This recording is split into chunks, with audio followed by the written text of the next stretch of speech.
for people who think of homeschooling is just go ahead and do it. It's not as hard as you think. People think, we thought it was going to be super hard, but you do look at the websites that cover homeschooling. Just search it on Google.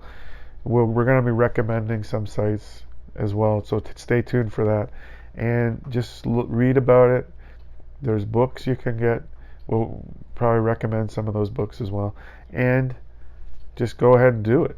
If you're thinking of doing it, do it. If, like in our situation, we were able to because I work at home most of the time. My wife is a housewife, so she works in the home.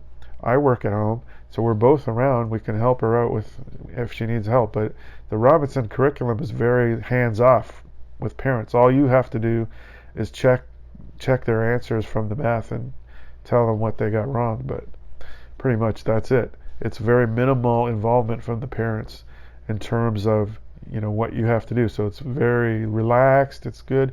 You're not going to get burnout from the Robinson curriculum like some of the other curriculums do. So it's for the people that just don't have hours. You don't have 6 hours a day to teach your kids.